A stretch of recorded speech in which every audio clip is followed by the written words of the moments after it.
What do most people get wrong about sales? So what most people get wrong about sales is they treat it as this innate ability that we're born with, as opposed to something that can be learned. Now, um, no one comes out of the womb asking questions like, "Does that sound fair?" And if we could do that, does that mean that we can move forward?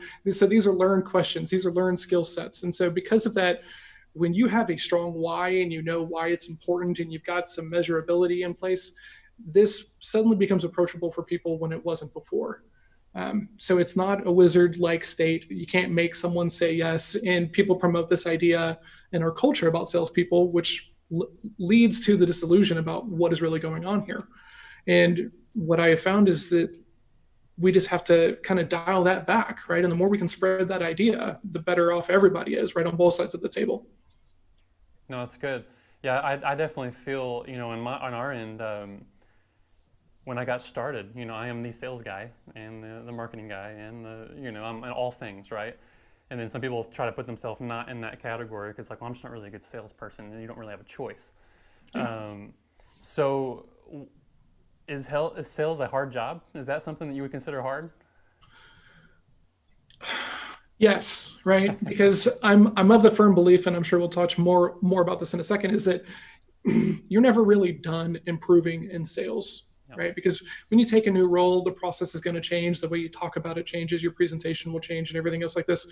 So don't ever look at it as something you should be complacent at.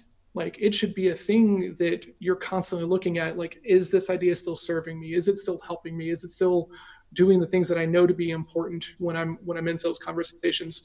And that's going to change depending upon the industry, depending upon the level you're selling at. So when you just treat it as like something that I'm always looking to improve, you never get complacent, and that allows you to have more options later on.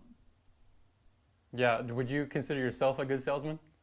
No, no, not at all. It's funny Um, because people have put me in that category, and I'm just like, I just think I just enjoy being with people, and then I'm trying my best to make sure I'm trying to be relatable because that whole salesy, this whole term when we write emails or we do things, I'm just like, I don't want to be salesy, I don't want to sound too like, but there's a point to it, right? We're trying to obviously we need to make money, right?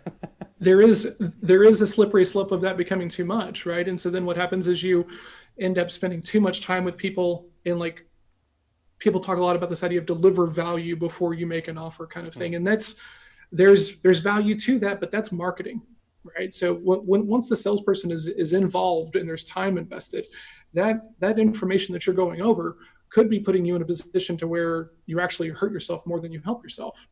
And that's why process is such an important part of this, right? When you have a process, you're not going to be as easily manipulated by your own emotions when you're on that call, right?